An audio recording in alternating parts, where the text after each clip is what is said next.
অগ্নিকাণ্ডের ঘটনায় ক্ষতিগ্রস্ত তুলোর কারখানা পরিদর্শনে এলেন দক্ষিণ মালদার কংগ্রেস সাংসদ ঈশা খান চৌধুরী বৃহস্পতিবার। দাবি জানালেন কালিয়াচকে দ্রুত দমকল কেন্দ্র গড়ে তোলার।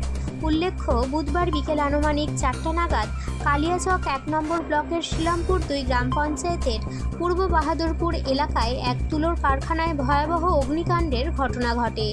অগ্নিকাণ্ডের পরপরই স্থানীয়রা মালদা দমকল কেন্দ্রে খবর দিলেও দমকলের ইঞ্জিন দেরিতে এসে পৌঁছানোর অভিযোগ ওঠে। ফলে অগ্নিকাণ্ডে ব্যাপক ক্ষয়ক্ষতি হয়। তুলোর কারখানা অগ্নিকাণ্ডে ভস্মীভূত হয়ে যায়। এই খবর জানতে পেরে বৃহস্পতিবার ক্ষতিগ্রস্ত কারখানা পরিদর্শনে যান দক্ষিণ মালদার কংগ্রেস সাংসদ ঈশা খান চৌধুরী।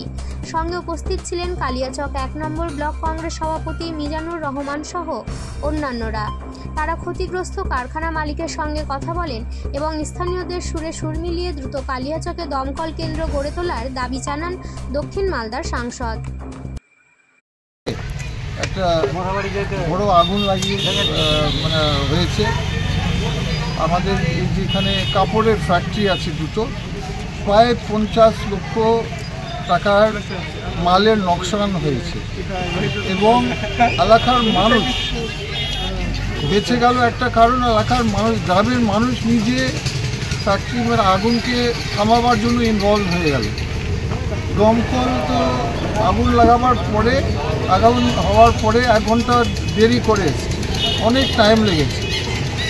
তাতে আমরা ধন্যবাদ জানাতে হবে লোকাল লোকদেরকে, যে ওরা লোকাল গ্রামবাসীরা অনেক স্টেপ নিয়েছে আগুনকে কন্ট্রোল করার।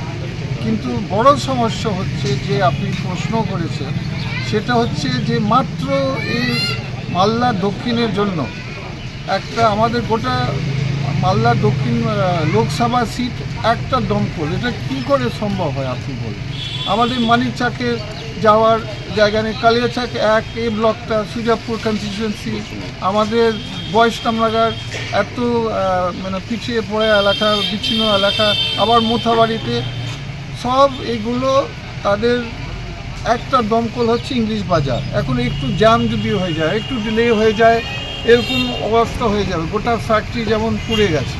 আমাদের ভাগ্যিস ভালো যে আগুনটা বাড়িতে যায়নি, নাহলে মানুষ হয়তো মরে যেত ওইখানে। তো দেখুন, এইগুলো দাবি তো এখন থেকে আমরা রাখিনি। আমি যখন এমএলএ ছিলাম, বিধায়ক ছিলাম সুজাপুরে, তখনও আমি দাবি রেখেছি রাজ্য সরকারের কাছে, কিন্তু আমার মনে রাজ্য সরকার এটা নিয়ে মাথা লাগাচ্ছে না, সিরিয়াস নাই। ইলেকশন যখন আসবে, যখন ডিক্লেয়ার করবে রাজ্য সরকার, টিএমসি সরকার বলবে হ্যাঁ আমরা দমকল দিব, আমরা কালিয়াচক মিউনিসিপ্যালিটি করব, আমরা বিভিন্ন কাজ করব, কিন্তু ইলেকশন চলে গেলে আর কাজ দেখা যায় না। এটা আমি খুব দুঃখিত।